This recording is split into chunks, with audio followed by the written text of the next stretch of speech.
Vamos lá iniciar um bom dia oficial, né? Já que a gente está gravando agora. E vamos comentar um pouquinho sobre o nosso conteúdo de hoje e a próxima semana, né? Então, hoje é a última aula antes da prova. Então, pretendo trabalhar com vocês uma revisão, algo mais específico para a prova, e a correção do exercício passado, já que ele também, não exatamente ele, né? Eu vou fazer também um exercício na prova com lançamento contábil. Então, como é que vai ficar dividido a prova de vocês? Ah, vocês já sabem as datas das provas certinho? Dia 1º até o dia 7. Isso, dia 1º até o dia 7, vocês têm qualquer um dos dias para fazer as provas, né? Vocês podem escolher qual prova vai fazer em cada dia. E a minha prova vai estar composta de que maneira? São 10 questões objetivas, cada uma valendo meio ponto, tratando o conteúdo geral do bimestre. Então a gente ali para frente vai passar quais serão esses possíveis conteúdos. E mais 5 pontos de um exercício de lançamento contábil. Então, eu vou pedir para vocês uma série de lançamentos. Não vou cobrar esses lançamentos de compra e venda de mercadoria com lucro, que ele é um pouquinho mais complicadinho, né? Então, ele vai ser mais semelhante àqueles primeiros exercícios que a gente fez. E além dos lançamentos, daí também fechar o balancete com a técnica que a gente viu na aula passada. Basicamente, a prova vai estar composta dessa maneira. Acredito que não vai. Hã? Duas dúvidas. Diga, Lucas. Não sei se você. Quando você colocar a prova no AVA, ela vai ter tempo limite ou é quando você abre a prova você não consegue mais fechar ela? Se você fechar ela, Consegue, tem que ser entregada, né? consegue. Eu vou deixar ela parametrizada para vocês terem toda semana de provas para resolver. E outra dúvida, como que vai ser feita a distribuição de pontos mesmo na sua matéria? Peraí, deixa eu pegar o plano de ensino aqui que eu já revejo com vocês. Se não me falha a memória, um ponto, esse um ponto eu lembro, tenho certeza de cabeça, das atividades de presença, né? São mais 3 pontos das atividades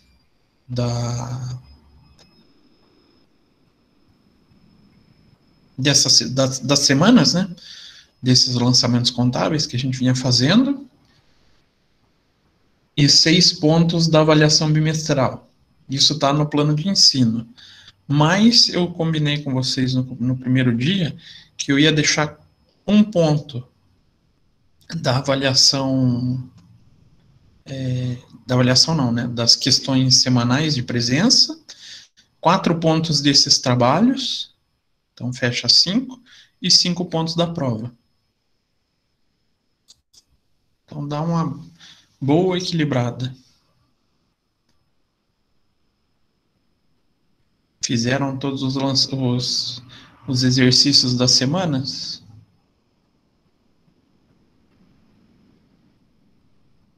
Sim, sim. Sim. Então vocês estão bem tranquilos já tem praticamente metade da nota, né? Então, Agora vem o bicho de 7 cabeças, então. Hã?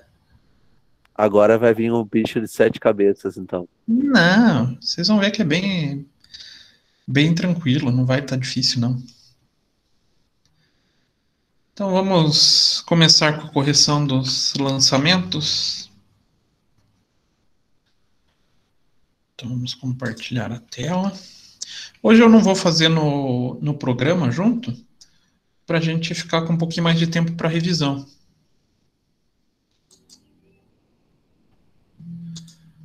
Eu vou acabar focando a revisão mais certeira no que vai cair na prova, tá? Vou direcionar vocês.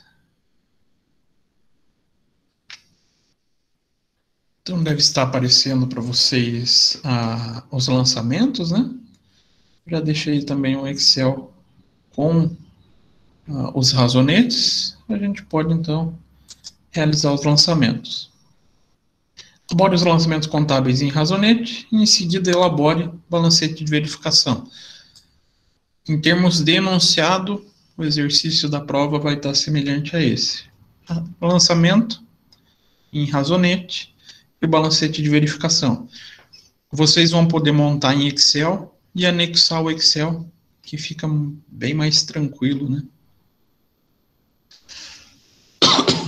Então, primeiro lançamento. Constituição de uma empresa com capital integralizado de 20 mil e 10 mil a integralizar. Aqui tem uma situação diferente do que a gente vinha tratando, né? O que é esse capital integralizado e capital integralizar? Alguém teve curiosidade de pesquisar sobre isso? Jogou no Google isso? Eu pesquisei O que você achou, Sabrina? que o integralizado é quando já está na conta, é como se o sócio já tivesse pagado, e a integralizar que ele assina um contrato, algo do gênero que ele ainda vai colocar na empresa. Isso. Então, aqui é uma promessa de pagamento por parte do sócio para a abertura da empresa. Então, supondo a gente está lá numa reunião e a gente decide abrir uma empresa. E todo mundo tem o dinheiro na hora para começar a empresa e eu só tenho metade do dinheiro negociado. Então, a minha parte vai ficar como um capital a integralizar. Então, no contrato social, quando é aberto a empresa, vai estar descrito quem foram os sócios que já colocaram o dinheiro e quem ainda vai colocar, quem ainda vai integralizar o capital. Então, aqui, na verdade, seria uma espécie, uma forma de um direito que a empresa tem para receber sobre esse capital dos sócios. Só que é um direito que a gente usa uma conta separado. Então, aqui a conta caixa, capital social, capital social a integralizar. É esse termo que é usado no dia a dia? Sim. Nos contratos, da maneira que é registrado lá na junta comercial, fica como um capital a ser integralizado ou a integralizar. Então, o capital social. Quanto que os sócios prometeram para a empresa? Quanto foi a abertura da empresa? A gente vai ter que somar aqui o que foi já pago e o que ainda falta para pagamento. Então, a gente vai ter um crédito de 30 mil, indicando que a empresa vai abrir com esses 30 mil. Mas quanto já foi pago? 20. Então, vai entrar no caixa 20 mil. E essa conta capital integralizar vai representar o quê? O lado do débito tem a tendência de representar bens e direitos, né? Vai ficar uma dívida para esse sócio que não integralizou de 10 mil. Então, a empresa tem a sua origem com 30 mil, esses 20 mil já foi pago, ficou faltando 10. conceito que vocês vão encontrar, vamos falar assim, na parte legal quando vocês estiverem trabalhando direito empresarial. Que a possibilidade de ser integralizado o capital em um futuro. Nem todas as empresas podem fazer isso, tá? Depende da formatação legal que a empresa vai adotar. Então, o primeiro lançamento fica dessa maneira. A gente, Uma Fórmula 2? uma de segunda fórmula. E agora? Eu não lembro quais são essas fórmulas. Que é um crédito e 2 débito? Essa é a de segunda fórmula? Eu acho que é de terceira forma, então. Não, é de segunda, Lucas, tá certo. Ah, A tá. de terceira é o contrário. A de terceira, um débito para 2 ou mais créditos. Qual que é a de primeira mesmo? Um crédito e um débito. Isso, é o lançamento mais básico. E qual que é aquele mais complicado que eu falei para vocês tentarem evitar? Quarta fórmula, que é Mais de uma conta de débito e mais de crédito. Mais de uma mais de de uma de crédito. crédito. Esse, se possível, fujam dele. Ele é o mais perigoso de todos. Aqui, então, a gente tem um lançamento de segunda fórmula.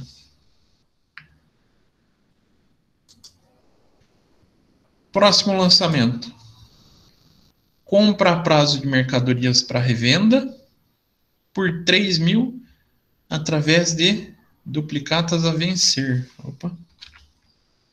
Em 30 dias. Então, a gente vai ter a conta de estoque, né? A outra conta.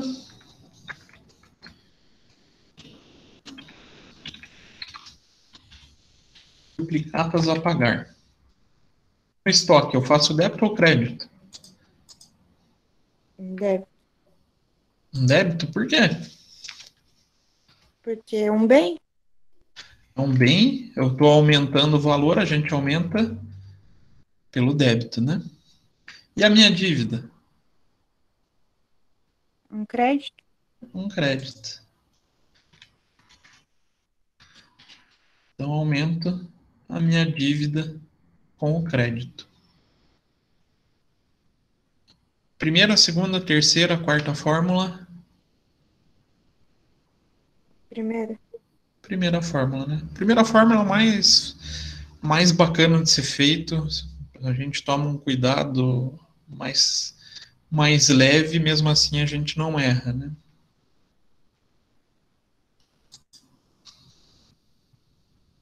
Então, já finalizamos o B. O C. Compra à vista de mesas, cadeiras e prateleiras por 4.000. Então, a gente vai comprar móveis e utensílios para a empresa. Então, a gente precisa de uma conta de móveis.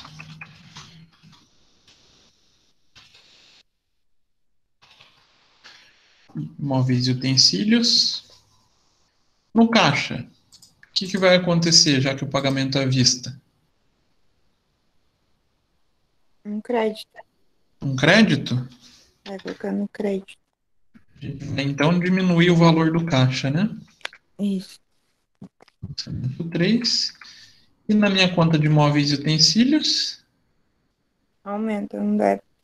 aumenta. Então, faço um débito. Fiz indo desse jeito, na prova vai ser barbada.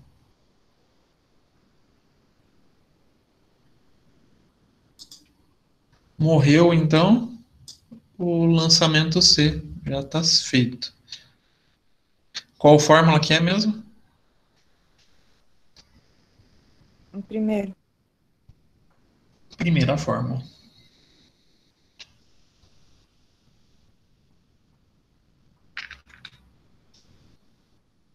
Aí agora a gente vai para o lançamento D.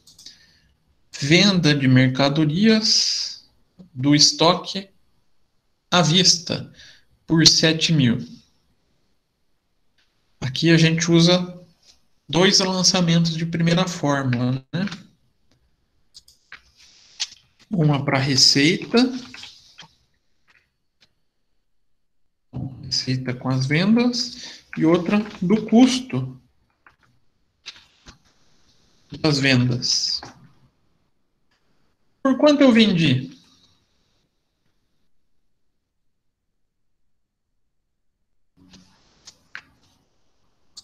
7 mil. 7 mil. No caixa, ele vai aumentar ou vai diminuir com essa venda? Aumentar. Aumentar. Então, lançamento 4, entra 7 mil. Faço o débito de 7 mil.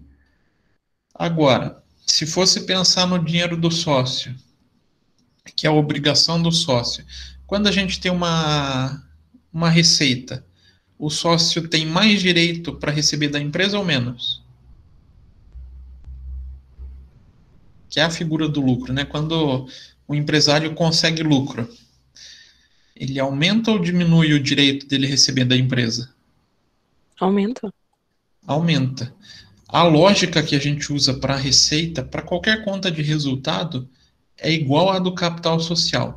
Se for aumentar o dinheiro que o sócio vai receber da empresa, eu faço um crédito.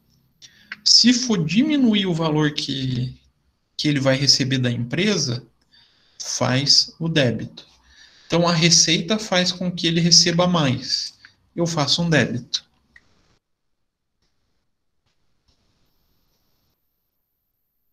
E a outra maneira também é só a gente ver a contrapartida. 7 mil no caixa a débito, então eu sei que a receita tem que ser um crédito. Mas quando eu faço a venda, eu tenho que entregar o meu estoque, não tem?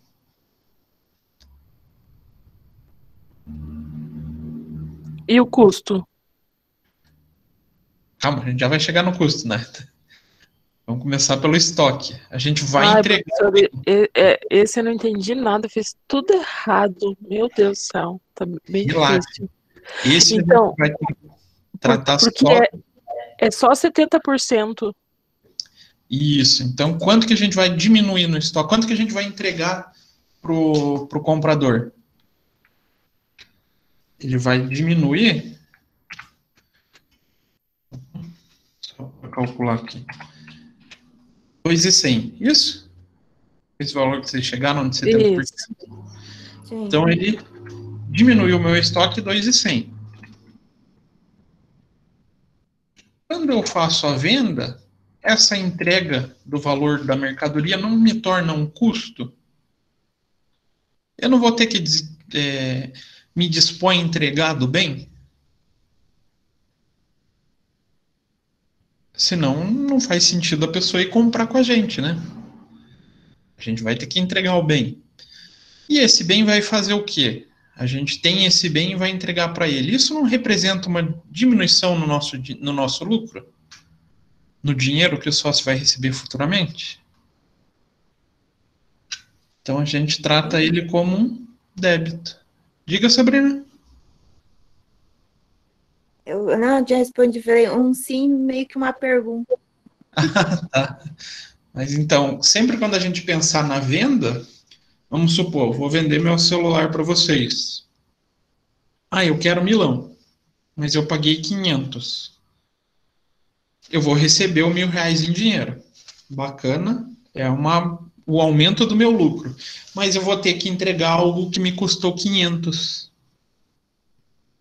Então isso vai fazer com que meu lucro de 1.000 dê uma diminuída.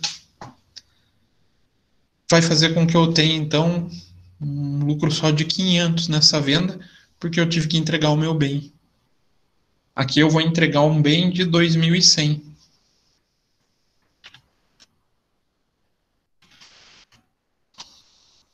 Então, entrego o bem de 2.100.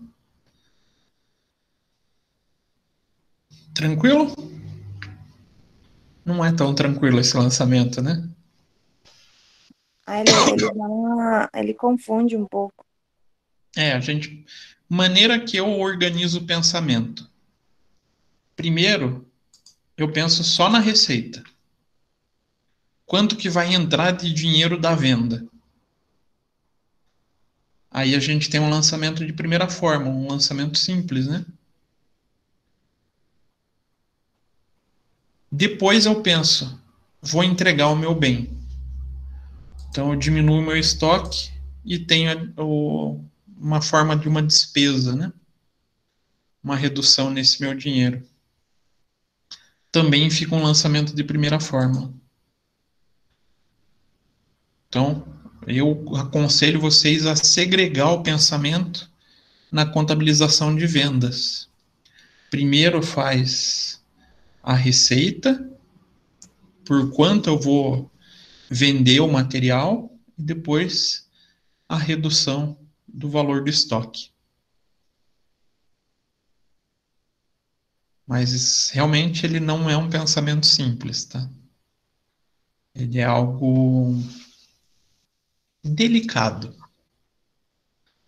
Esse tipo de lançamento a gente tem que ter um pouquinho mais de atenção, olhar com um pouco mais de desconfiança para evitar cair em cilada. Ainda bem que esse não foi o da prova, porque senão tá tudo errado. Tudo. Mas essa questão de vocês irem praticando, vi a primeira vez, compreendi mais ou menos, fiz errado no exercício, ver a correção, na próxima a tendência é vocês irem melhorando, até que se torne algo comum no dia a dia de vocês. Então essa é a tendência, né? Algo se tornar comum. E, infelizmente ou felizmente, eu não sei, a contabilidade só se torna comum fazendo, treinando, praticando muito esse negócio de lançamento, gente. Então, aqui a gente tem a contabilização da receita. Aqui eu vou pedir desculpa para vocês, teve um probleminha de BIOS. Na verdade, aqui era 3.000, né? É o valor que a gente comprou a mercadoria, a gente só vai pagar. Mas aí o problema de BIOS fez o erro. Vocês sabem o que é problema de BIOS, né? Sim, não? Não. Não, não conhecem o problema de BIOS? Vocês vão ver muito no dia a dia ainda, que é o bicho ignorante operando o sistema. Aí eu conheço bem.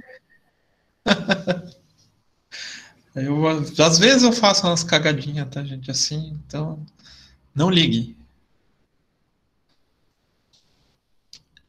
Então a gente vai pagar o valor que a gente comprou a prazo. Ainda bem que o microfone estava desligado, porque eu achei muito engraçado.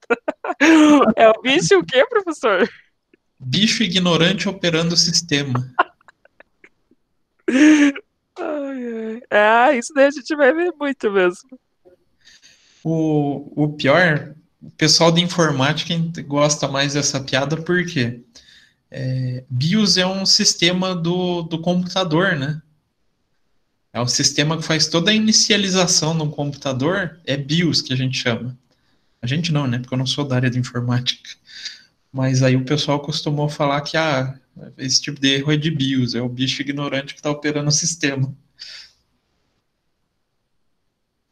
Então, vamos fazer o pagamento.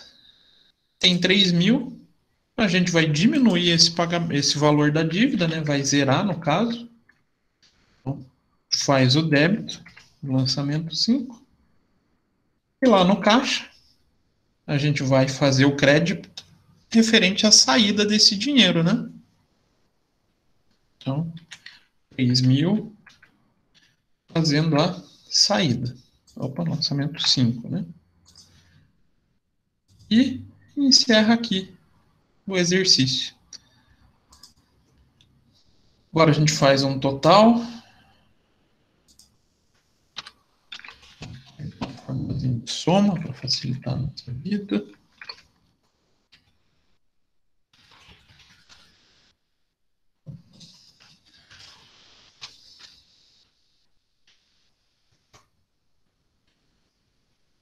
Débito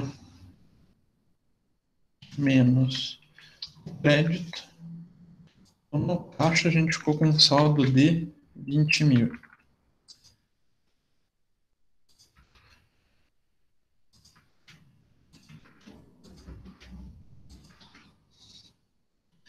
Usando aquele método mais rudimentar que eu falei para vocês, a gente pode conferir somando esses saldos.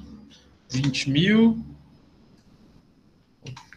capital social, capital integralizar, estoque, duplicados a receber, móveis e utensílios, receita e custo das vendas. A soma dos saldos tem que ser zero, né? Mas agora a gente já tem conhecimento de como conferir melhor através do balancete de verificação. Mas eu não lembro as estruturas.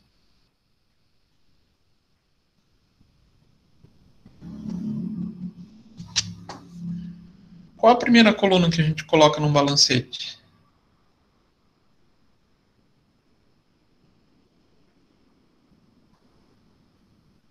Caixa.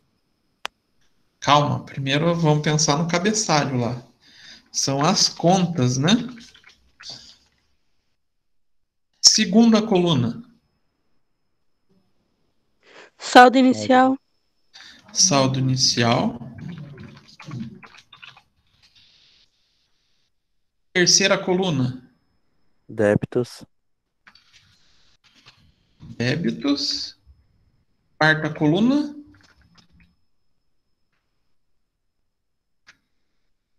Créditos. Créditos. E para finalizar, a última coluna, Saldo final. saldo final. Aqui então a gente tem a estrutura do cabeçalho de um balancete, né? Então a gente sabe que a primeira coluna são as contas. A gente vai então trazer a conta caixa. No saldo inicial, como a empresa começou nessa data, nesse exercício, a gente tem um saldo inicial zero. Os débitos foram 27 mil. Os créditos, 7 mil. Qual a fórmula que a gente usa no saldo final mesmo?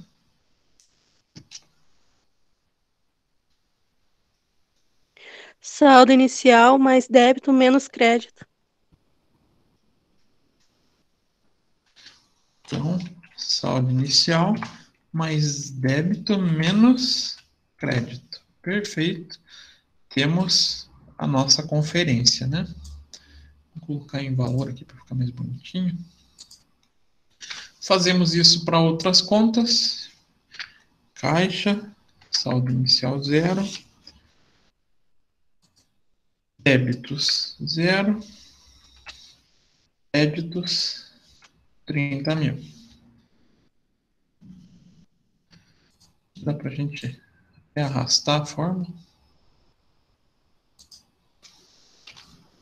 Capital integralizar.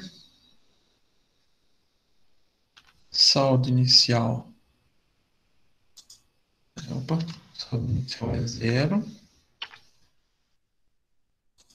Débito 7 mil. Crédito zero. Estoque. Saldo zero.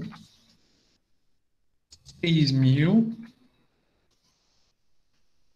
E 2.100 a crédito. Duplicatas a pagar. Saldo inicial zero.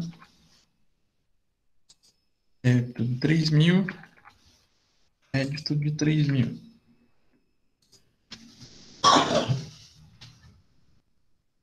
Utensílios. Saldo inicial zero. 4 mil dos débitos, 0 dos créditos. A penúltima, receitas, saldo inicial 0, débitos 0 e créditos 7.000. E a última, custo das vendas, saldo inicial 0, 2.100 dos débitos e 0 dos créditos,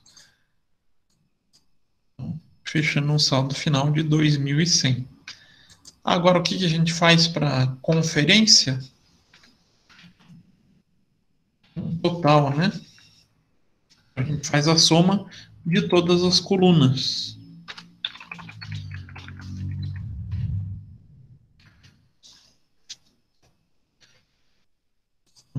Fazendo essa soma, a gente tem essa possível conferência.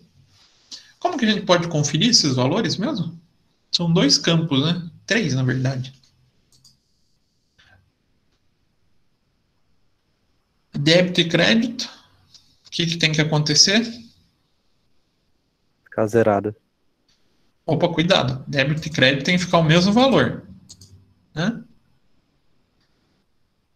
Já é um bom indício que o balancete está correto. E o saldo final tem que ficar zerado. Deu 0 no saldo final, então também é um indicativo que o exercício está correto. O exercício que eu digo, os lançamentos, a figura dos débitos e créditos estão realmente fechando. O engraçado é que eu fiz errado e deu a mesma coisa. Só que o meu deu 49.000, 49.000. Então teve alguma diferencinha nessa conta de receitas, né? É que na verdade eu não coloquei a receita. Na verdade, eu não diminuí ali como você fez os 70%. Ah, tá. Mas o que indica o seu balancete? Pensando no método das partidas dobradas, que a lógica foi empregada. Para cada débito, ou para a soma dos débitos, a gente teve o crédito ou a soma dos créditos, conferindo então a veracidade do método das partidas dobradas. Aí o que teve foi probleminha da forma de lançamento só. Isso, a forma, como que ocorre cada lançamento, ainda vocês vão ver por bastante tempo, tá? Isso é pelo menos mais 2 anos aí, vocês sempre vão estar vendo o lançamento, débito e crédito, de cada tipo de operação específica. Dúvidas, perguntas, questões?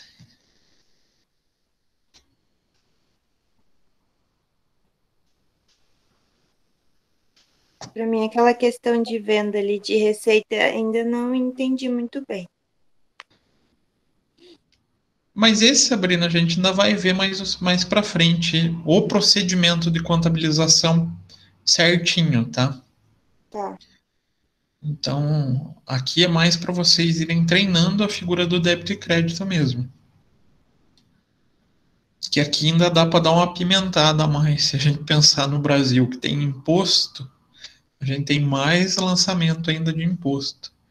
Então, a gente vai comendo pelas beiradas, fazendo o mais simples, depois a gente passa pro lançamento com esses impostos também, aí vai dando uma complicadinha.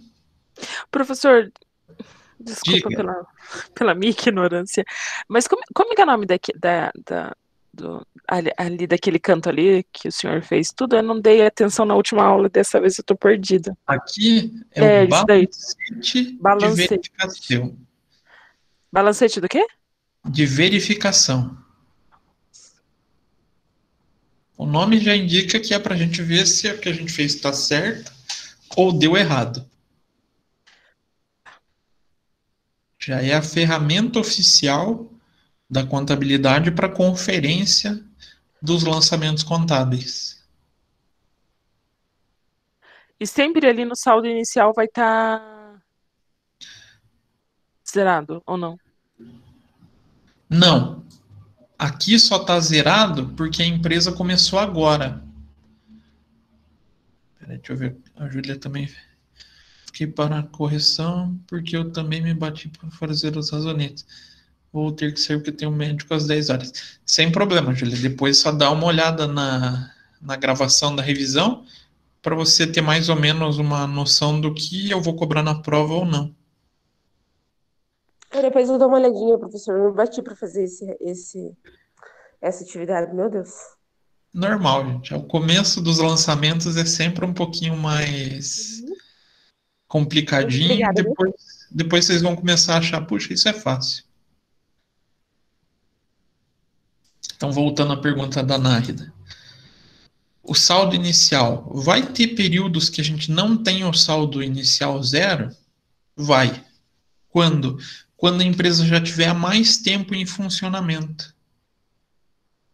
Vamos supor que aqui a gente terminou o mês de janeiro. E a gente está começando os lançamentos de fevereiro. Qual vai ser o saldo inicial das contas do período de fevereiro? Qual a tendência? Vai ser esses valores do balancete de janeiro. Então, o saldo final do período vai ser sempre o saldo inicial de períodos futuros. O fechamento do caixa. O que tem no caixa, ou não? Ó, vamos supor assim, a gente fechou lá o nosso balancete em 31 de janeiro. Ficou 20 mil no caixa. Quanto que vai ter que começar o caixa em fevereiro? Esses 20 mil. O mesmo 20 mil. Aí aqui vai constar o saldo inicial de 20 mil referente ao período, ao mês que passou. Sim, essa era a minha dúvida. Então, o saldo inicial é o que tem em caixa, é isso? Isso, encaixa antes da gente começar esse período de lançamento. A mesma coisa vai acontecer, por exemplo, quanto que a gente tem em estoque? A gente fechou lá 31 de janeiro com 900, vai começar o período de fevereiro com saldo inicial de 900. Agora entendi. É essa a ideia. Então, o saldo inicial sempre vai ser o saldo final do período anterior. Aqui, por que a gente não teve? O que aconteceu no primeiro lançamento? Foi o dia que a empresa estava abrindo, ela estava começando os seus negócios. Então, antes desse período, ela não existia. Então, não tinha saldo.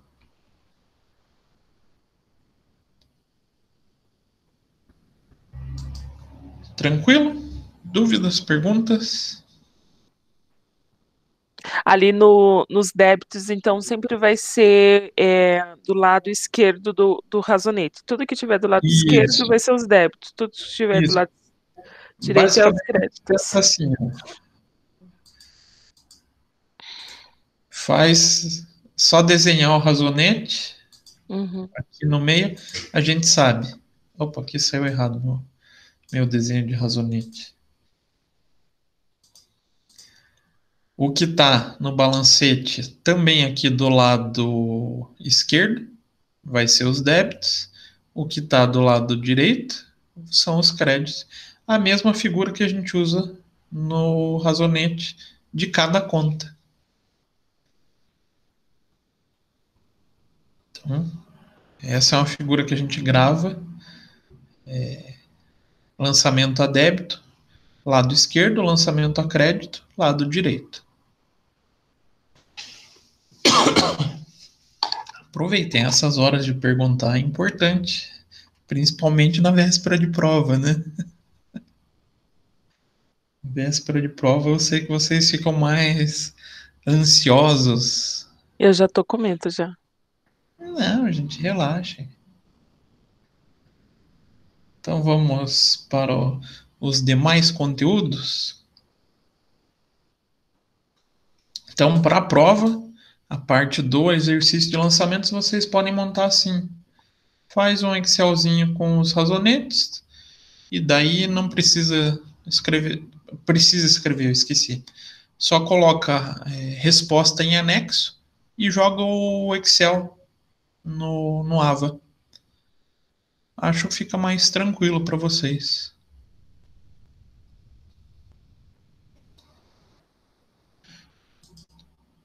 Então vamos para a nossa revisão.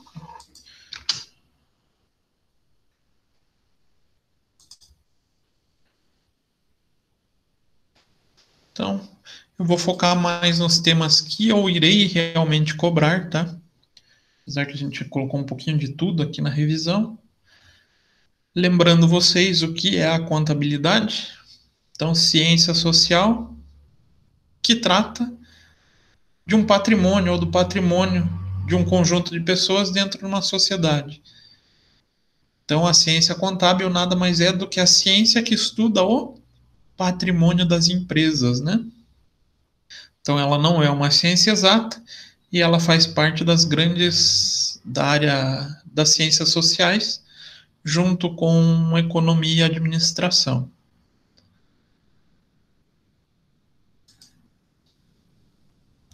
Um pouquinho sobre o campo de atuação da contabilidade. Então, contabilidade, como ciência social, tem um campo de atuação muito amplo e com a metodologia especialmente constituída para captar, registrar, acumular, resumir e interpretar fenômenos que afetam as situações patrimoniais. Situações essas que a gente vai relembrar mais para frente. Financeiras e econômicas de qualquer ente, tanto pessoa física quanto pessoa jurídica, empresas sem fins lucrativos e o próprio governo, né? Então, entidades de direito público. E aqui, não coloquei nenhuma pergunta na prova sobre as possíveis áreas, mas nesse slide a gente reflete todas as possíveis áreas de atuação de um contador, né? Então, a gente discutiu bastante nesse dia sobre as várias possibilidades de atuação profissional de quem tem o curso de contábeis, né? E quem são os grupos de interesse na informação contábil? Vocês lembram quem são? Isso eu até nem coloquei aqui, ó. Deixei para a gente lembrar de cabeça. Aqui está uma pergunta de prova. Oi, pergunta de prova? Quem são os grupos de interesse? A gente pode falar dos administradores, então da administração da empresa. Investidores. Investidores, esse é o principal grupo. Então, hoje a contabilidade tem como foco principal a tratativa com investidores, garantindo a informação clara e precisa para a tomada de decisão deles. Até eu acho que eu comentei com vocês para assistirem as loucuras de Dick e Jane. É a loucura de Dick e Jane? Não lembro. Sim. Porque justamente esse filme foi uma sátira referente a um dos escândalos contábeis que fez o processo de mudança do pensamento contábil. Então, esse enfoque principal no investidor virou carro-chefe dos usuários da informação contábil. Então, o que a gente mais se dedica ao investidor. O administrador, ele acaba não sendo esse principal, mas é um usuário importante da contabilidade. Quem mais a gente tem? Mais alguém?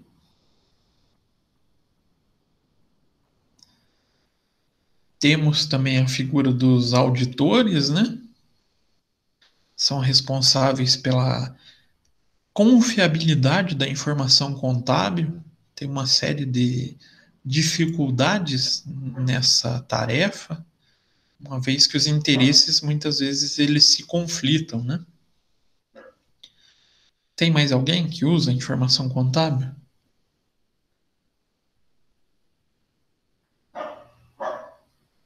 O governo usa? Sim.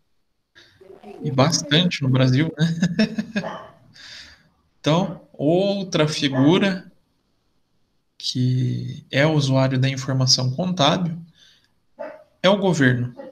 Então, ele, com a sua função de arrecadação de impostos, ele se preocupa, então, com a contabilidade da empresa ou das empresas como fonte de informação para essa forma de recolhimento. Acaba sendo o principal uso hoje em dia.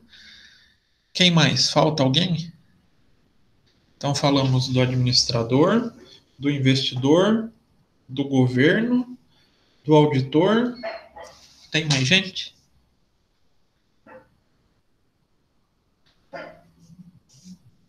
Será que credores? Até pessoa física também, né? Pode ser pessoa física, pode ser outras empresas, tanto como credores. Então, bancos, instituições financeiras também utilizam a informação contábil, mas aí como uma forma de atestar se existe possibilidade de fornecer crédito ou não.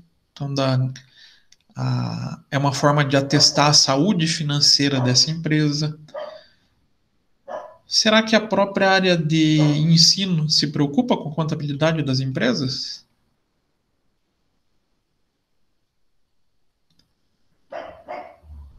Uma área bem à parte. Se preocupa, né? Uma vez que ela é fonte de informação para estudos. Mas desse grupo, então, quem que é o principal mesmo? Quem que é o mais importante? Investidores? Os investidores. O foco principal são os investidores, né? E quais as finalidades da informação contábil? A gente pode escrever 3. Finalidade de planejamento. Então, a gente pode utilizar a contabilidade para definir ou decidir futuras formas de atuação. Finalidade de controle. Uma maneira que a gente pode, então, usar a informação contábil é para verificar como as coisas estão acontecendo na empresa e, inclusive, conferir se o planejamento feito para a empresa está realmente funcionando ou não. E também a finalidade no auxílio do processo decisório. Ela trazia o subsídio para os gestores e também para os usuários externos para a tomada de decisão. Então, eu vou fazer um investimento nessa empresa, vamos pensar ainda como investidor. A contabilidade pode me auxiliar? Tendo em vista que ela fornece todos os dados sobre como está o patrimônio da empresa, eu consigo decidir se eu faço um investimento ou não. Então, isso acaba auxiliando na tomada de decisão por esses investidores. Mas também pode ser usado para o usuário interno, para a tomada de decisão do gestor. Então, de repente, eu preciso tomar uma decisão sobre que tipo de imobilizado eu vou ter que comprar para a nossa fábrica. Vou fazer um investimento. Que tipo de máquina? Então, olhando a contabilidade, eu consigo ter noção de como está hoje a minha figura do patrimônio máquinas e fazer uma análise. Se eu preciso, não preciso, e de quanto eu posso ou não comprar. Isso é um exemplo, né, de uma decisão pelo usuário interno. Aí a gente traz a figura do patrimônio em si. Aqui, claro, vai cair na prova, né? Então, patrimônio. O que é o patrimônio? Conjunto de... Cadê meu mouse aqui? Peraí. Às vezes meu ponteirinho dá uma desaparecida. Bens, direitos e obrigações, sempre avaliado em uma moeda corrente. Então, a separação que a gente usa do patrimônio é entre bens, direitos e obrigações. E a soma deles, ou o conjunto deles, é que forma a figura do patrimônio de uma empresa. Então, bens. O que são os bens? Coisas capazes de satisfazer as necessidades humanas e suscetíveis à avaliação econômica. Para ser um bem, ele tem que ser mensurado em valor monetário. E esse bem pode ser tanto material quanto imaterial. O bem material é tudo aquilo que tem corpo, que a gente consegue pegar. Então, se eu falar do celular para uma empresa, vai ser um bem material, né? Ele tem essa corporeidade. E a gente tem os bens imateriais, que são bens incorpóreos e intangíveis, que correspondem a determinados gastos efetuados que a empresa deve fazer e devem fazer parte do patrimônio. Alguém lembra de um bem imaterial?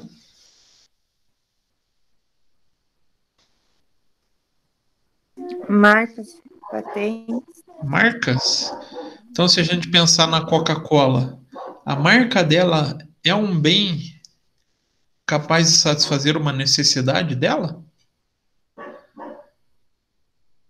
É, né? Ela depende, inclusive, desse bem para suas vendas. Só que a marca, a gente consegue pegar a marca Coca-Cola? Não. Não tem como, né? Então a gente chama esse tipo de bem de bens imateriais. E o último conjunto. Diga, Nai. Deixa eu só falar, realmente esse negócio de marca é muito importante, porque eu tô pensando aqui, a Coca é a melhor, né? Então, você falou em Coca, todo mundo pensa que é bom. Mas eu tomei aquele café, aquela Coca de café, gente, é horrível. Mas por ser Coca, todo mundo quis experimentar, né? Todo mundo vai e toma. Por causa da marca. A marca é muito forte, né? A minha esposa adora essa Coca, não sei como ela consegue tomar. Eu também acho uma porcaria. Meu Deus do céu, eu comprei e joguei fora, horrível. É muito ruim. E minha esposa adora, não sei como ela consegue. Mas... E para vocês terem ideia, daí a marca ela pode ser também avaliada em dinheiro, né? Então ela tem que ser suscetível à avaliação econômica. Agora pense em quanto vale a marca Coca-Cola para ela. É até difícil de imaginar isso, né? Vocês conseguiriam imaginar a Coca-Cola sem esse nome? Não dá, né? Igual a Apple. Alguém consegue imaginar a Apple sem o nome Apple hoje em dia? Vai virar só mais uma fabricante de celular. Então, o trabalho que existe sobre esse tipo de bem, ele é bem alto, acaba sendo uma fonte de preocupação muito grande das empresas. E o último conjunto, última figura do lado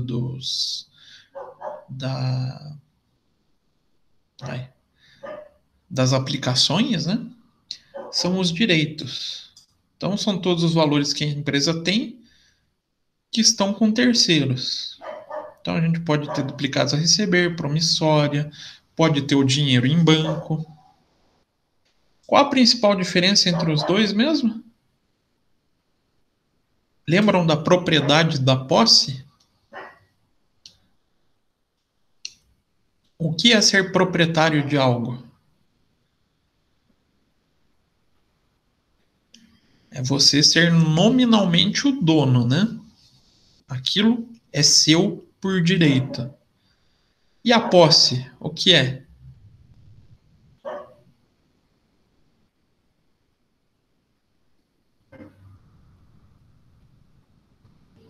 A posse está relacionado a estar com você, o bem. Você está tendo, digamos, ia falar você está tendo a posse, não vai ajudar muito, né? Mas é você estar com o bem em suas mãos. Até o exemplo que eu usei com vocês foi do dinheiro, né?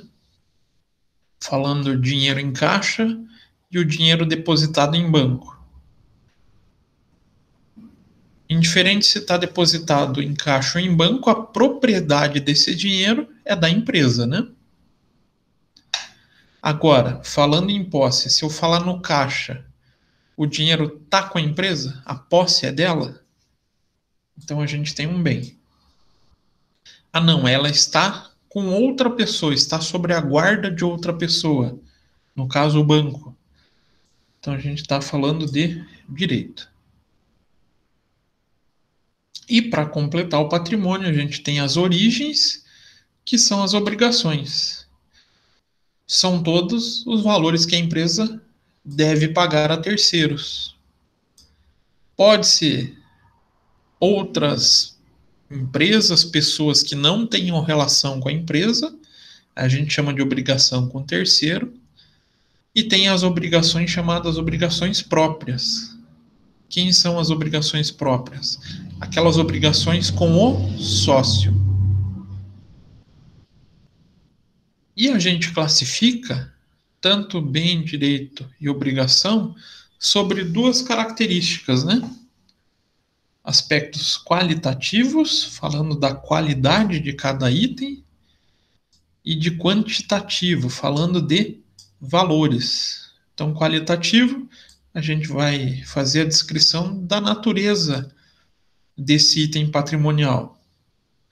Então o dinheiro guardado lá na empresa. A gente está falando do dinheiro em caixa.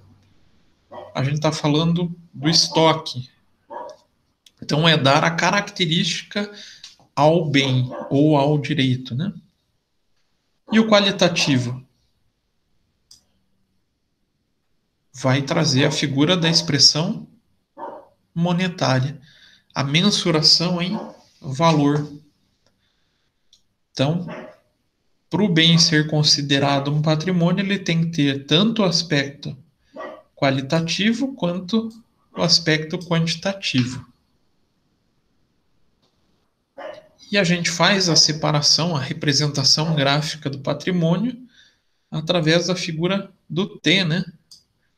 Então, o patrimônio acaba sendo dividido no ativo com a soma de bens e direitos e o passivo com a soma das obrigações, representado então nessa forma gráfica do T. E essa representação gráfica pode surgir o quê? Aqui eu já acabei falando, né? A situação patrimonial.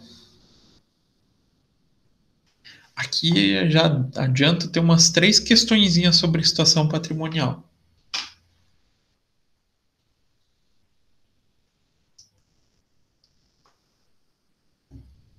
Que absurdo, professor. Além de fazer os raciocínios, o senhor vai fazer tudo isso de pergunta? Que absurdo. Não estou gostando da situação. São perguntas fáceis, gente. Então, quais são essas situações? A gente tem 5. Dentre elas, as 3 mais comuns da gente comentar são essas 3, da gente encontrar no dia a dia. A primeira é quando a soma do ativo fica maior que o passivo. A gente tem a chamada situação líquida positiva. Tem outro nome? Alguém lembra? Superavitário. Isso, Sabrina. Então também a gente tem a superavitária. Então o ativo tem que ser maior que o passivo. Ou a gente pode escrever daquela outra maneira, né? Bens mais direitos maior que o passivo. Maior que as... Aqui não era para escrever passivo. Peraí. Maior que as obrigações. Já que a soma de bens e direitos a gente está falando do passivo. E as obrigações a gente está falando do ativo. Então, primeira é o melhor cenário para o empresário, é quando os seus bens e direitos ficam maior que suas dívidas. Sinal que se a empresa fechasse, ele vendesse tudo que a empresa tem para pagar as dívidas, ainda ia sobrar um dinheiro para o empresário. Segunda, é quando o ativo é menor que o passivo. Essa é a única que leva 3 nomes. Situação líquida negativa. Qual mais?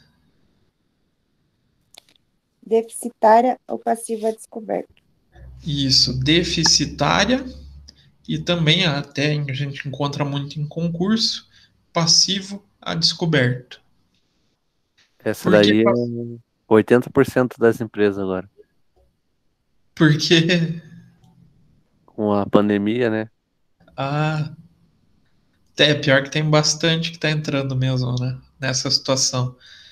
Então, se a gente vendesse todos os bens e direitos, ia pagar só uma parte das obrigações. A obrigação está maior do que ela tem de bens e direitos. Então, o que o Lucas falou, com a pandemia, tem muita empresa que está entrando nessa situação, né? Começa a ter mais dívida do que tem os seus próprios bens e direitos. Aqui não dá para falar que é uma empresa que está em processo de falência, tá? Mas são as empresas que, se não tomarem cuidado, podem ir para falência. Então, só relembrando, situação líquida negativa, deficitária ou também chamado de passivo a descoberto. A terceira situação, quando o ativo é exatamente igual ao passivo. A gente chama de situação líquida nula.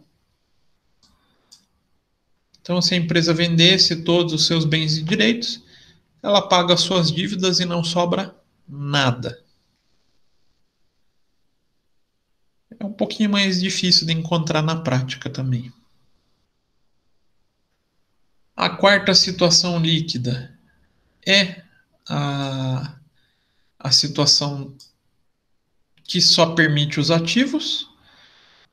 Então, quando só tiver ativo, ela não tem um nome propriamente dito, e é quando a empresa não tem obrigação. Dificilmente a gente cobra, ou dificilmente a gente encontra isso. E a última situação líquida é quando a situação líquida é o passivo. Então a gente não tem bens e direitos e só existe as obrigações. Também a gente não vê muito na prática, não tem muita funcionalidade. Essas 3 são as mais importantes. Deu para relembrar elas? Mais ou menos?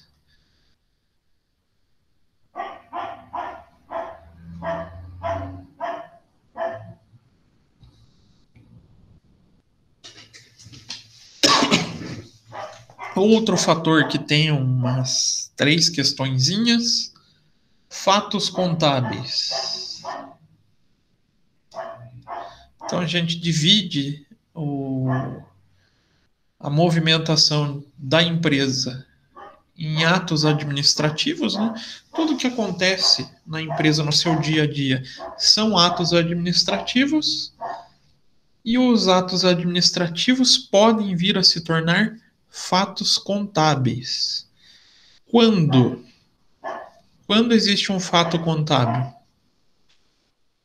Quando ela tem a presença da característica, então a gente atinge modificações de aspectos qualitativos e também variações de aspectos quantitativos. Eles vão migrar para a figura dos fatos contábeis.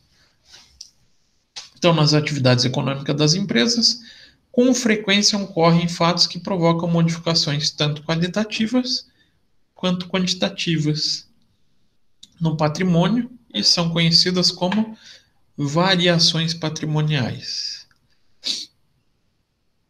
Então, quando a empresa apresentar resultado positivo ou negativo na sua operação, ocorrerá variações no patrimônio líquido. Patrimônio líquido, dinheiro do sócio. Então, a gente pode ter a figura do lucro. Quando aumenta o dinheiro que o sócio vai receber, então tem um aumento do patrimônio líquido. E quando a empresa tem prejuízo, ocorre a redução desse valor que o sócio tem direito, desse valor que ele vai receber. Então, tem uma variação que diminui o patrimônio líquido. Então, os atos e fatos administrativos, a gente pode trazer alguns exemplos. Constituição da sociedade, ato administrativo na forma qualitativa. Então, a gente faz esse ato administrativo se transformar em um fato contábil. Aquisição de um veículo, também um ato administrativo de forma qualitativa, que vai ser registrado como um fato contábil. Ambos têm variação qualitativa e quantitativa, né?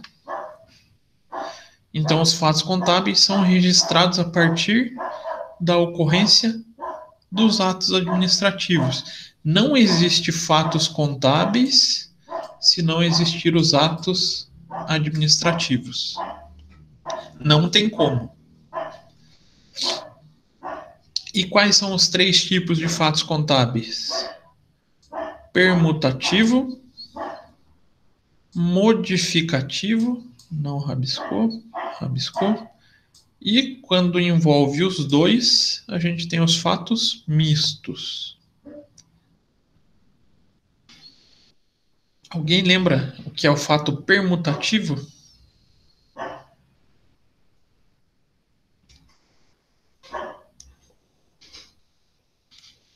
Está atrelado a quem?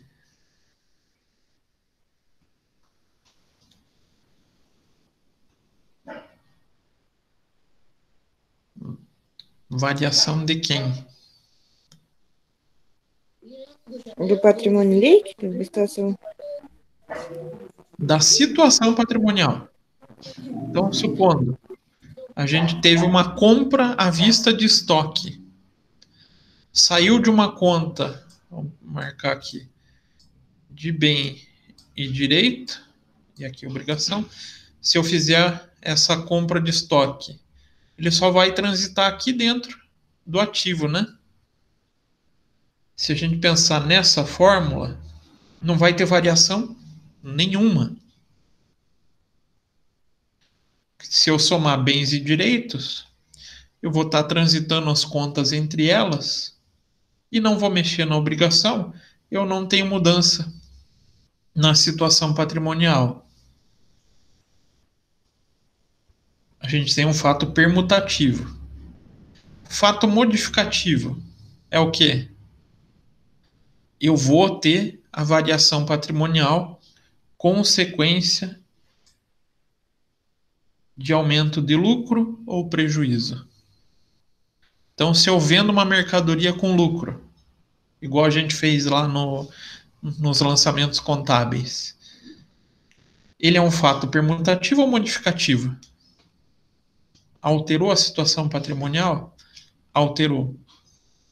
É um fato modificativo. E o fato misto é quando o ato ele tem as duas variações. Tem uma parte do ato que modifica a situação patrimonial e uma parte dele que só faz a mudança de classificação dos valores.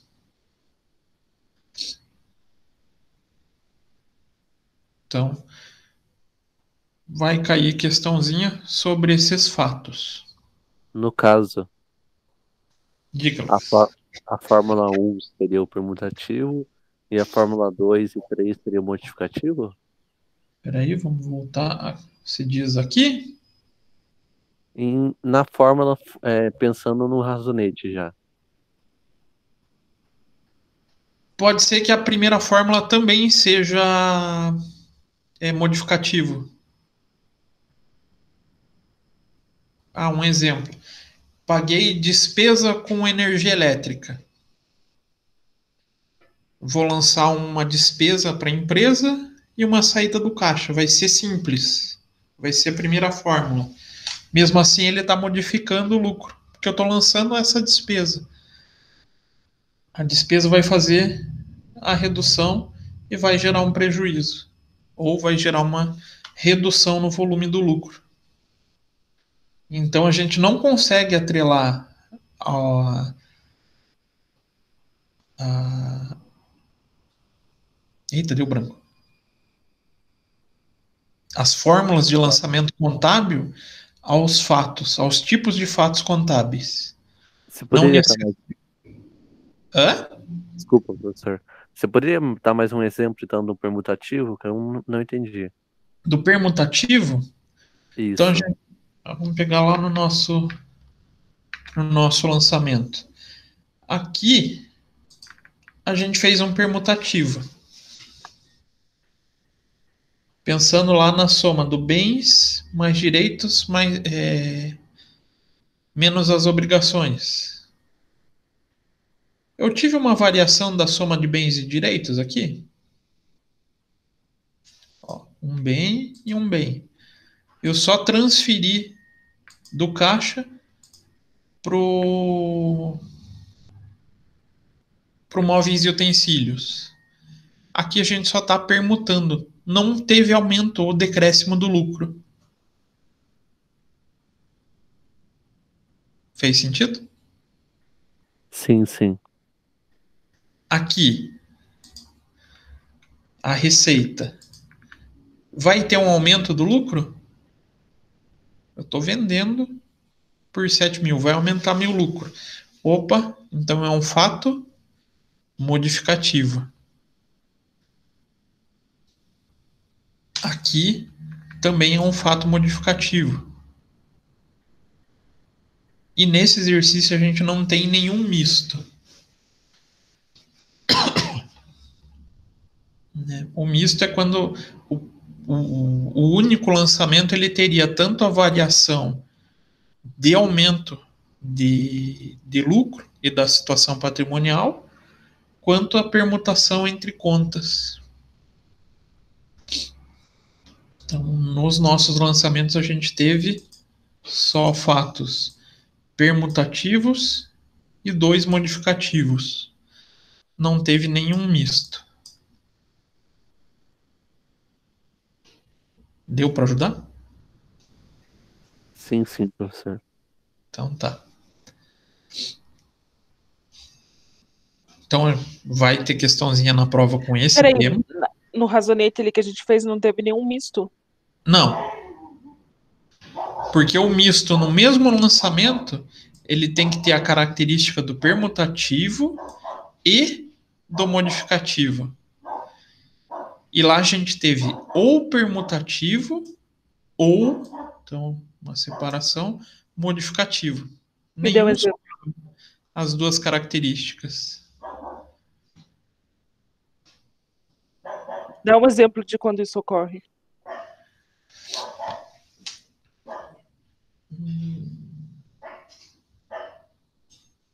É que esse é um pouquinho mais...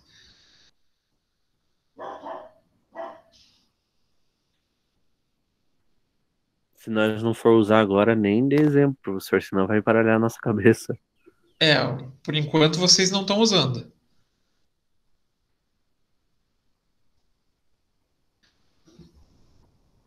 E agora, dou ou não dou exemplo? Lucas, Nárida, cheguem a um consenso.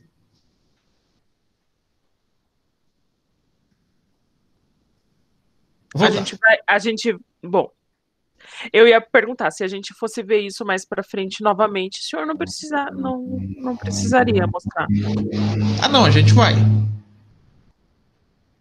A gente vai rever. Porque aí envolve muito pagamento com juros ou recebimento com juros. Então a gente teria duas contas do ativo, por exemplo, e uma conta de receita, que seria uma receita com juros. Então é temas que a gente ainda vai trabalhar. Mas para ter essa característica tem que somar os dois, tá? Ele tem que se mudar tanto entre as contas do patrimônio. Do patrimônio, aí fica complicado, né? Entre as contas de ativo e passivo, e também vai ter que gerar uma mudança no patrimônio líquido, aumentando com o lucro ou diminuindo com o prejuízo. Aí o método das partidas dobradas. Não tem questão teórica sobre o método das partidas dobradas, somente a figura dos lançamentos propriamente dito, né? Então, a gente sabe que é bem recente o método das partidas dobradas, 1494, feito ou idealizado pelo Frei Luca Pacioli. E a premissa é que a condição financeira e os resultados das operações de uma empresa são melhores representadas por diversas variáveis chamadas contas, as contas contábeis que a gente está começando a utilizar com uma constância maior. E que em cada uma reflete um aspecto em particular do negócio, como um valor monetário. Então, cada transação financeira é registrada sob a forma de pelo menos duas contas. A figura do débito igual ao crédito. Então, no mínimo, a gente tem duas contas, aí podendo ter mais quando a gente tiver os lançamentos de segunda, terceira e quarta fórmula. E a escrituração contábil? A gente faz toda baseada no método das partidas dobradas, registrando, então, os fatos contábeis que ocorrem na empresa, então fazendo esse processo de escrituração por meio do lançamento contábil. Então, a técnica utilizada para o registro da escrituração contábil ou do registro dos fatos ocorridos. Aí aqui a segregação das contas, contas de ativo, as aplicações do dinheiro da empresa, então a gente aplica em bem e direito, e as contas do passivo, a origem do capital, então as obrigações em relação à empresa, quem aportou recurso para a empresa existir. Aqui a gente tem as contas do patrimônio. E abaixo, as contas que afetam o lucro, contas de resultado, então, dividida em despesas e receitas.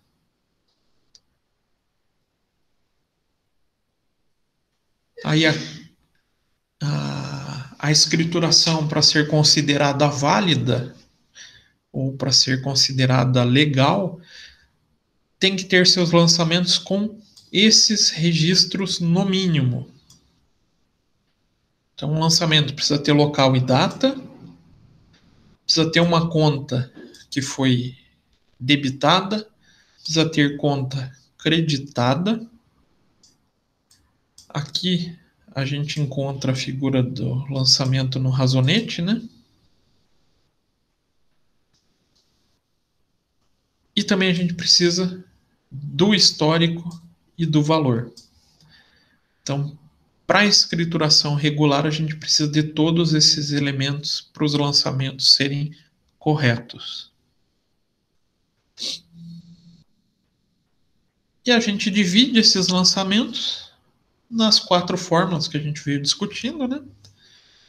Primeira fórmula, a mais segura para a gente realizar, a gente faz um débito para um único crédito. Segunda fórmula, um único débito para 2 ou mais créditos. Terceira fórmula, aí a gente inverte, né? Vai existir 2 ou mais débitos para um único crédito. Sempre pensando na igualdade da soma. O total dos débitos tem que ser iguais ao total dos créditos. E a quarta fórmula, mais de um débito para mais de um crédito. Então, 2, 3, 4 débitos para 2, 3, 4 créditos. A soma deles vai ter que atingir também esse parâmetro, débito igual ao crédito. Era mais ou menos o que eu tinha para revisar com vocês, trazendo mais um indicativo do que será cobrado, do que não será cobrado. Então, pontos que vocês podem dar mais atenção aos usuários da contabilidade, principalmente no investidor. Ele é o ponto mais importante, né? Segunda situação, figura das situações patrimoniais. Então, situação positiva, superavitária, situação negativa ou deficitária. E a última, a situação... Última não, né? A última das 3 principais, a situação nula. Então, é o segundo tópico que eu indico para vocês darem uma atenção. Terceiro tópico são os fatos contábeis, fato permutativo, modificativo e misto. E também a figura das fórmulas contábeis. Esses são os temas principais para as questões objetivas. E daí, complementando a prova, os lançamentos contábeis, mais o balancete de verificação. Dúvidas, perguntas, questões?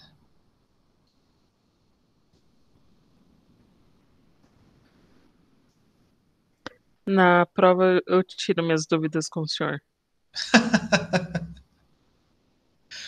Ai, gente. Mas vocês vão ver que vai estar tranquilinho. Ai, professor, eu tô me sentindo muito burra. Eu acho que eu vou ser uma péssima contadora. Não, gente, relaxa. Vocês estão no comecinho. Vão praticar muito tudo isso. Vai piorar. Não, é praticar mesmo. Vocês vão fazer muito. E vai chegar num ponto que vai estar tão gravado essa figura do débito e crédito na cabeça de vocês que parece que nasceu daí com vocês. Não é, professor. Desse ano foi um ano muito difícil. Essa forma de ensino que a gente está tendo é complicado. Eu não sei se eu consegui absorver tudo que eu deveria absorver, sabe? Eu fazia faculdade IAD, eu fazia matemática e eu me inscrevi para o curso de matemática, só que não abriu turma. Aí eu fui para contabilidade e eu tava gostando porque estava sendo presencial e tudo, mas, ai, professor, não sei se dependendo de como for no ano que vem, eu já nem vou trancar a matrícula e não sei, professor. Esse ano foi, tipo, pra mim foi um ano perdido, sabe? Na verdade, foi um ano muito atípico, né, gente? Foi uma coisa muito fora da normalidade. O Lucas escreveu hashtag quero presencial. O pior é que a gente, professor, também está sentindo muita falta disso. a maioria dos professores, eles estão na docência por estar em sala de aula. É o que a gente gosta. E tá dando aula para um computador não é a mesma coisa. Apesar que vocês estão na live, a gente não tem o mesmo sentimento. Então a gente também está sentindo muita falta. A gente quer que volte o quanto antes. Só que a estrutura da faculdade, da UDAS, né, não é só a nossa, não é só a Uniandrade, ela não favorece muito o distanciamento. Né? Calma, Lucas, vamos sim. Vamos Nossa, professor, mas olha o tamanho daquela sala lá, era 300 a nossa era 311, 310, não lembro. Olha o tamanho da sala para 9 alunos, professor. É que eles acabam não tomando decisão separado por causa das turmas da noite. Porque de manhã são 9. Mas tem turma de noite que tem 50. Aí acaba sendo... eu acho até complicado também tomar essa decisão, né?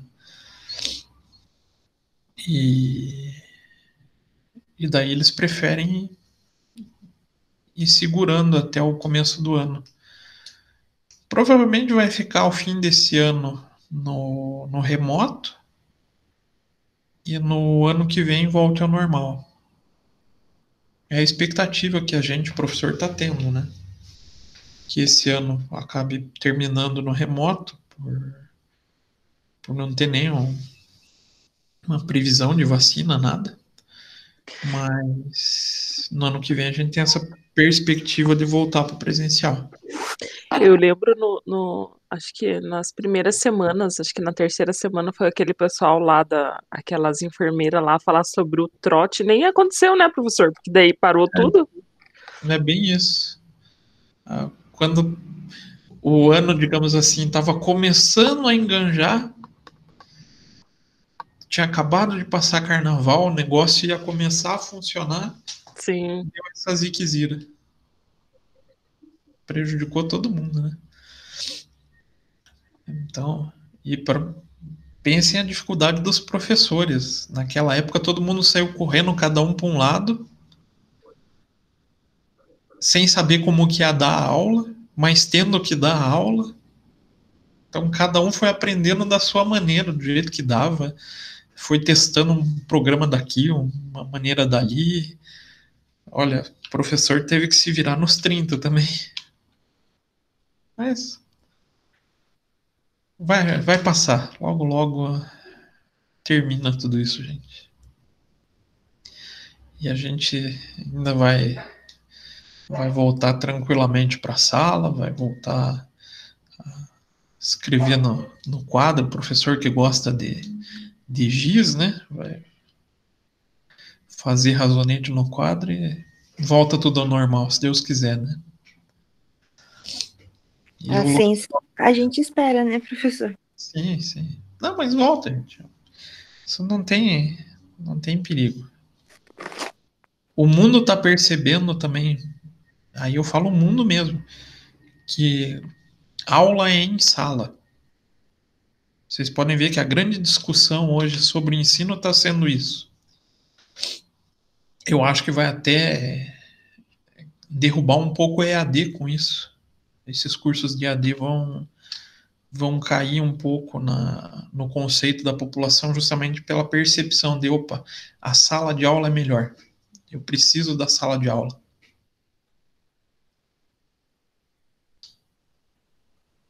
E o Lucas comentou que não vai conhecer, vai, Lucas. Eu dou outras disciplinas também, então vocês vão ter que me aturar mais para frente. Não vão fugir de mim. Espero, né? Tranquilo, gente? Até o dia da prova, sim. Até o dia da prova tá tranquilo. No dia da prova já não tenho tanta certeza. O senhor vai ficar online pra gente? Vai ficar, como que vai ser? Vocês têm... deixa eu escrever aqui de volta, vocês anotam. 991440146. Esse é o meu WhatsApp. Quem precisar conversar comigo pode entrar em contato. Às vezes eu levo uns minutinhos para responder, mas não demoro muito. Respondo até de maneira rápida. Ai, aí, boa sorte para nós, então, né? Relaxa. Vocês vão ver que vai estar fácil. Vocês vão, no final da prova, vão se sentir aliviados. Se for parecido com a última pergunta de frequência, não vai ser fácil. Pergunta de frequência? Não lembro. Hoje vai ter pergunta de frequência? Bem, E tem outro razonete para fazer também? eu não coloquei já para vocês não sobrecarregarem. Ah, bacana. Obrigado, professor. Semana de prova, vocês poderem ter uma tranquilidade para estudar, para revisar os conteúdos. Então eu não vou colocar. Ai, não é por nada não, professor, né? Até te agradeço. Eu não tenho do que reclamar dos outros professores, porque eu gosto de todos, assim, Uhum. na maneira que eles trabalham e tudo. Mas é que tem duas bom, enfim, tem uma das professoras que eu gosto bastante, né? Mas ela não deu.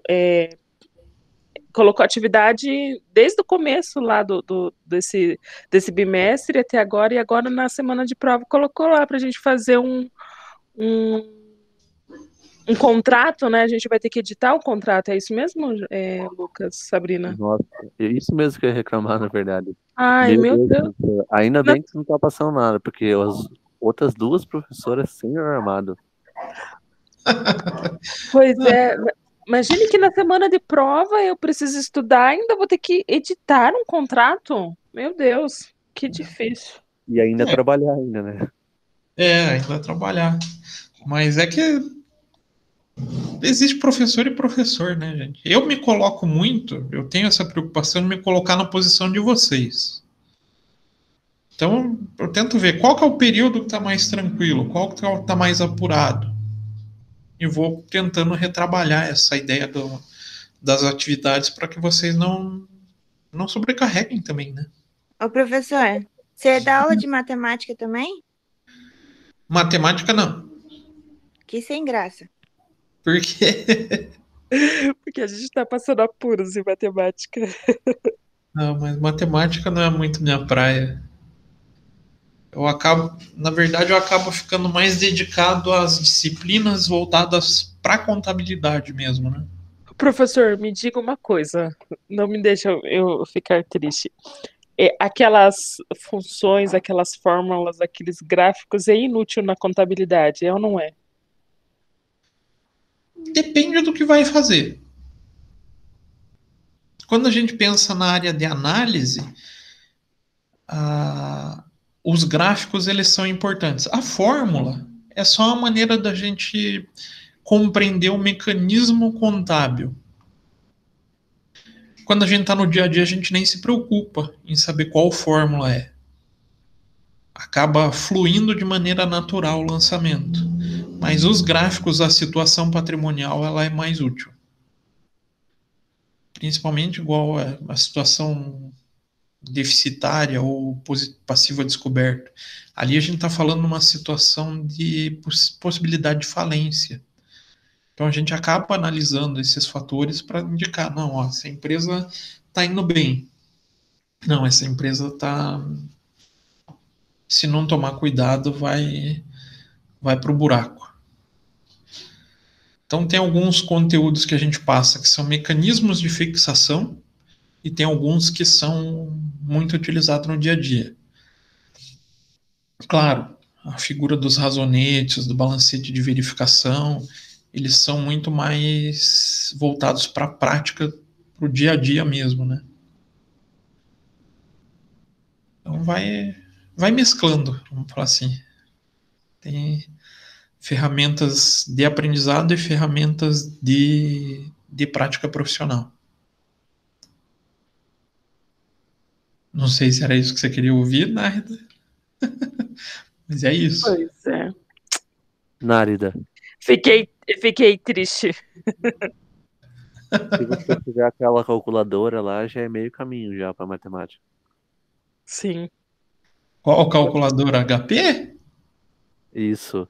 Nossa, eu tenho um pavor dessa calculadora. Pavor. Pra vocês verem, olha a minha calculadora qualquer.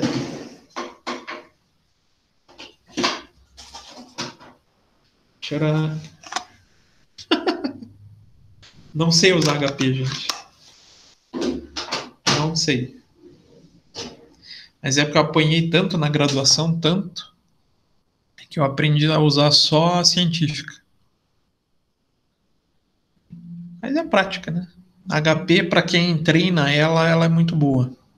Eu falo que eu não sei, mas alguma outra coisinha eu sei.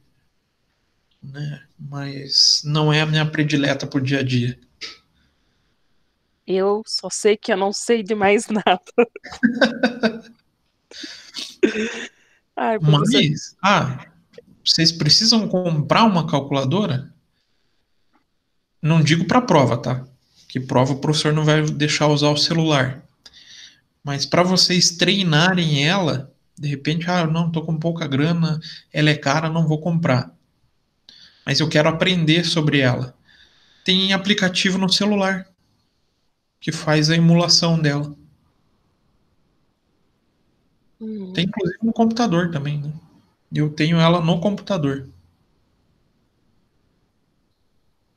Tranquilo, gente? Ai, tranquilo, professor. Por enquanto, né? Então, quinta-feira, dia 1º. Fique perto aí do WhatsApp, porque... Pode deixar que eu sempre estou olhando, gente. Pode ficar tranquilo. Ainda bem que eu vou estar de férias da empresa. Graças a Deus. Daí dá um pouquinho mais de tranquilidade, né? Sim. Mas então tá bom, professor. Já a aula acabou? Já. Eu vou tomar café porque não tomei ainda. E Então daqui a pouco eu vou trabalhar. Vou deixar vocês descansarem pro finzinho dessa semana, tá? Então, professor, quinta-feira é véspera, quinta é véspera de sexta. Sexta tem aula de matemática. A gente já entra num raciocínio que tá tudo errado. Verdade. Tá tudo difícil. Então já começa o desespero na quinta. É verdade. Não, quinta vocês têm que pensar que é o dia da tranquilidade, porque contabilidade é fácil. É porque as outras matérias de segunda, terça e quarta, elas são mais suaves. E a de quinta e de sexta, a de sexta principalmente, hoje eu saio da aula pior do que eu entrei, não entendendo nada. É difícil, professor, tá complicado. Não, mas sempre tem uma outra matéria que é um pouquinho mais trabalhosa, né? Senão não é a faculdade também, né, gente? Senão não tem graça. A gente tem que sair com aquele gostinho de puxa, foi sofrido. Para dar valor também, né? Oi, Lucas? Você chegou até a matéria Estudos Antropológicos e Sociológicos? Não. A minha grade era diferente das grades de hoje. A minha grade era até um pouco mais técnica. Fez na Federal, né? Na Federal? Fiz. Tá. E, professor, esse material que o senhor fez do resumo, são aqueles outros materiais que Isso. estão... Tá. São todos... Fui pincelando uma ou outra coisinha daqueles materiais que eu já vinha disponibilizando. Entendi. Mas isso daí o senhor salvou no material de hoje ou não? Salvei, tá tudo... beleza. Bonitinho lá. Tá bom? Então, tá bom. Bom final de semana, professor. Então tá, bom fim de semana, gente. Bom descanso para vocês, bons estudos. Obrigada, professor. Tchau. Tchau.